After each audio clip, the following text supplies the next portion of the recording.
Late August 1944, 6:15 hours, observation post 4, Pardal, France. The morning report lay crumpled on the desk as German technical officers at Flak Regiment 155W struggled to comprehend the mathematics before them.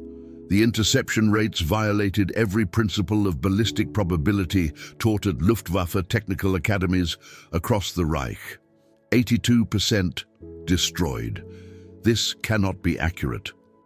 Through field telescopes, German observers had witnessed something that contradicted everything their intelligence services assured them about Allied anti-aircraft capabilities. The V-1 flying bombs, launched toward London in the pre-dawn hours, were being destroyed at rates that defied explanation. Not shot down by fighters making dangerous pursuit curves, not tangled in barrage balloon cables, but destroyed by anti-aircraft fire over the coastal gun belt, shells exploding with impossible accuracy around the missiles, somehow detonating near them rather than requiring direct hits. At Flak Regiment 155W headquarters in the Château d'Otto, Obsti, Max Vittel, commander of the entire V-1 offensive, received these reports with growing alarm over the course of the German V-1 campaign.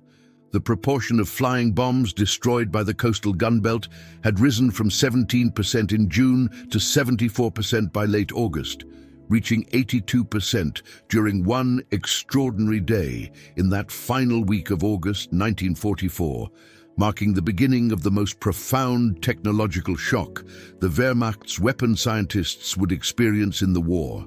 What neither Vittel nor any German scientist knew was that they were witnessing the deployment of one of World War II's most closely guarded secrets, a technology so revolutionary that it was protected at the same level as the atomic bomb project.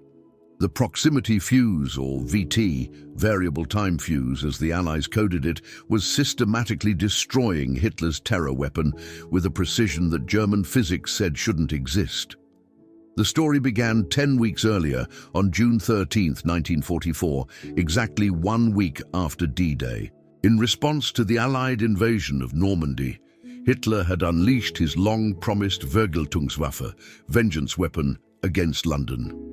At 4:25 a.m. on June 13th, the first V-1 fell on London, landing in Grove Road in Bow, destroying a railway bridge and nearby homes. 6 people were killed, 30 injured, and 200 made homeless. The weapon represented years of German development, a pilotless aircraft powered by an Argus Ace 109-014 pulse jet engine, carrying 850 kilograms of Amatol explosive at 640 km/h. It was the world's first operational cruise missile, and German High Command believed it would bring Britain to its knees. Major Walter Dornberger, head of the V-weapons program at Peenemünde, had calculated that, even with a conservative 25% success rate, the V-1 would deliver more explosive power to London than the entire Blitz of 1940 to 41. Each V-1 cost approximately 5,000 Reichsmarks to produce, a fraction of the cost of a manned bomber mission with no risk to aircrew. At Peenemünde Army Research Center, German scientists had reason for confidence. They had developed advanced rocket technology, created operational jet aircraft, and now fielded the first cruise missile. Dr. Robert Lasser, who designed the V-1's control system, calculated that Allied interception was nearly impossible. The flying bomb traveled at 640 km/h at varying altitudes between 600 and 2,700 meters. British fighters needed speeds exceeding 650 km/h to intercept. To destroy it, they had to close within 200 meters, risking destruction from the explosion. As for anti-aircraft fire, the probability of a direct hit on such a small, fast target was calculated at less than 1 in 10,000 shells fired. This wasn't propaganda, but sound ballistic science. Conventional time-fused shells required accurate prediction, precise calculation, manual fuse setting, and perfect timing. With the V-1 speed, gunners had perhaps 30 seconds from detection to engagement. Oost. Max Vachtel, commanding Flak Regiment 155W, knew these limitations from both sides of anti-aircraft warfare. During the campaign, Germans would launch 9,521 V-1 missiles from ground sites against England, with thousands more against other targets, bringing the total to approximately 25,000 V-1s deployed throughout the war. Within days of first launches, troubling reports reached German intelligence. British anti-aircraft defences were adapting with suspicious speed. By late June, the interception rate climbed from 10% to 24%, higher than predicted but explainable. Then came July, and the statistics became inexplicable. German technical officers monitoring effectiveness noticed British guns claiming V-1 kills with impossibly low ammunition expenditure. Observers on the French coast witnessed V-1s flying steadily toward England, suddenly surrounded by flak bursts, then tumbling from the sky despite explosions occurring too far away for direct hits. Unknown to German intelligence, they were witnessing proximity fuses that turned near misses into kills. The technology had been operational in the Pacific since January 1943, when USS Helena shot down a Japanese dive bomber with shells that exploded when sensing proximity to targets. The German intelligence failure was comprehensive. The Oslo report of November 1939 mentioned proximity fuse research, but German scientists dismissed it as disinformation. Germany had attempted developing similar technology. Over 30 different designs were researched, but none achieved operational status. German engineers had concluded proximity fuses were impossible. The technical challenges seemed insurmountable. Miniaturizing radio transmitter receivers for artillery shells, making vacuum tubes survive 20,000 G-forces, creating batteries that could activate after years of storage, achieving mass production. Yet, by August 1944, American factories were producing 40,000 VT fuses daily. During the final week of August 1944, the proximity fuse achieved its maximum effectiveness. The British had reorganized their entire anti-aircraft defense system.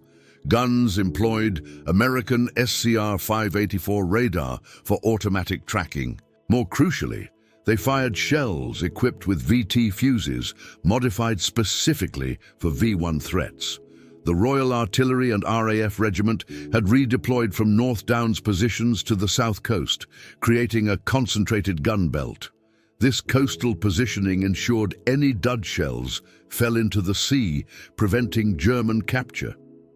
As V-1s crossed the English coast, they entered a kill zone where technology trumped statistics.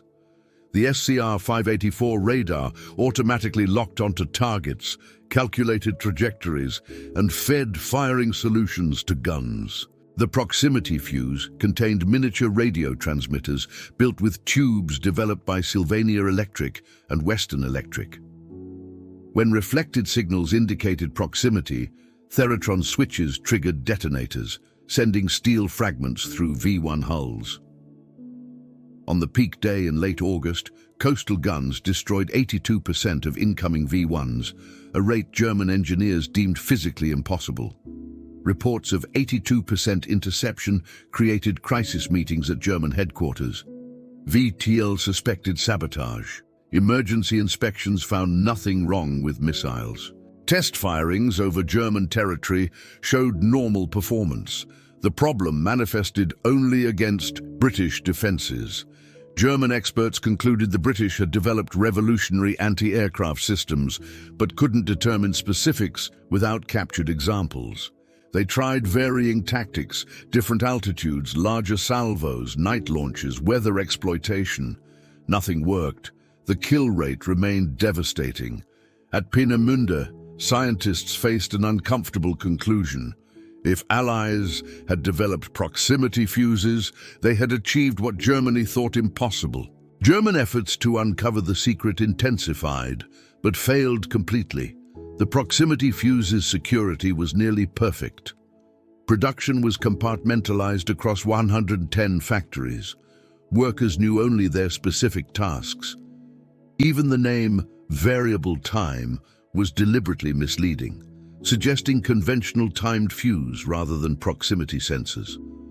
By 1944, American electronics industry capacity was devoted to fuse production. 22 million proximity fuses would be produced by war's end, costing over $1 billion in the 1940s. The Crosley Corporation alone produced over 5 million fuses, nearly a quarter of total production. The numbers revealed a staggering industrial mismatch. While Germany struggled producing V-1s using forced labor, America transformed its electronics industry for fuse production. Peak daily production reached 40,000 units. Costs dropped from $730 per unit in 1942 to $18 by 1945. Crosley Corporation, which had manufactured radios and refrigerators pre-war, employed 10,000 workers, producing 16,000 fuses daily at peak. Sylvania Electric dedicated its entire vacuum tube research division to developing ruggedized components, producing 400,000 miniaturized tubes daily, 95% of all tubes used. The contrast was absolute.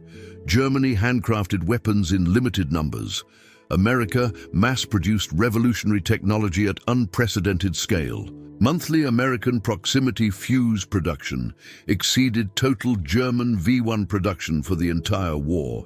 The proximity fuse represented extraordinary engineering. The device had to survive being fired from a gun, 20,000 degrees acceleration, 25,000 RPM spin, temperature extremes. Sylvania developed miniature vacuum tubes based on hearing aid designs, but reinforced to survive these forces. Batteries remained dormant for years, yet activated instantly when needed. The fuse contained a miniature radio that transmitted signals continuously. When reflections indicated proximity to large objects, circuits triggered detonation. This seemingly simple concept required solving problems German engineers considered impossible. Quality control was unprecedented. Every fuse underwent multiple tests. Random samples were actually fired in test guns. Rejection rates below 2% demonstrated remarkable manufacturing precision at massive scale. By September 1944, the V-1 offensive was effectively neutralized. Of 9,521 V-1s launched from ground sites against Britain, only 2,515 reached London, killing 6,184 civilians and injuring 17,181. While tragic, these casualties represented a fraction of German intentions. General Frederick Pyle, commanding Anti-Aircraft Command, calculated that without proximity fuses, V-1 casualties would have been 4 to 5 times higher. The proximity fuse saved London from devastation. Germany shifted to night launches and developed the V-2 rocket, which flew too fast for interception. But these desperate measures couldn't achieve strategic impact. The V-1 became a costly failure, consuming resources desperately needed elsewhere. The German failure to detect proximity fuses represented one of history's greatest intelligence disasters. Despite extensive networks and technical expertise, Germans never grasped what they faced. The program remained secret throughout the war. Not a single intact proximity fuse fell into German hands during the V-1 campaign. Remarkably, during the Battle of the Bulge, German forces captured an American ammunition dump containing proximity fuses, but never recognized them. Their assumption that such devices were impossible blinded them to evidence in their own hands. After Germany's surrender, interrogations revealed complete German ignorance about proximity fuses. Max Vachtel told Allied officers they suspected improved radar or faster-setting fuses, but never imagined self-thinking shells. German scientists, shown captured American VT fuses, expressed disbelief. They couldn't comprehend tubes surviving acceleration, batteries remaining viable, circuits functioning after gunfiring. They estimated being 10 years behind American technology. Dr. Merle Tuve, who led proximity fuse development at Johns Hopkins Applied Physics Laboratory, later reflected that success came from systematic collaboration between scientists, engineers, and production workers. something totalitarian systems couldn't achieve. The proximity fuse demonstrated that World War II's outcome was determined in laboratories and factories as much as battlefields. While Germany pursued exotic wonder weapons, America focused on multiplicative technologies enhancing existing weapons. The proximity fuse made every anti-aircraft gun 5 to 10 times more effective. Secretary of the Navy James Forrestal stated, "The proximity fuse has helped blaze the trail to Japan. Without the protection, this ingenious device has given the surface ships of the fleet. Our westward push could not have been so swift, and the cost in men and ships would have been immeasurably greater." The V-1 program relied heavily on slave labor. Tens of thousands of concentration camp prisoners died in underground factories manufacturing V-1s. Meanwhile, American workers voluntarily worked overtime for premium wages, not knowing exactly what they produced, but understanding its importance. At Sylvania's Ipswich facility, over 5,000 women worked 12-hour shifts producing specialized components. They discovered only after the war that they had helped save London from Hitler's terror weapons. The proximity fuse secret was held completely. British anti-aircraft crews didn't know what made their shells effective. They had special ammunition with strict accounting requirements. Every proximity fuse shell fired at V-1s was tracked. Unexploded shells were immediately secured. Naval vessels patrolled the channel, preventing German recovery of duds. This secrecy cost lives. Allied ground forces couldn't use proximity-fused artillery until December 1944. Thousands of soldiers died because the technology was too secret to risk. Yet using them against V-1s was justified. London's survival during the invasion was crucial. For Germany, the V-1 program drained critical resources while achieving minimal strategic impact. Launching approximately 25,000 V-1s total cost millions of Reichsmarks and diverted resources from fighter aircraft and anti-tank weapons desperately needed on shrinking fronts. The program's reliance on slave labor added a moral dimension to its failure. The proximity fuse was defeating weapons built through human suffering, a contrast fully understood only post-war.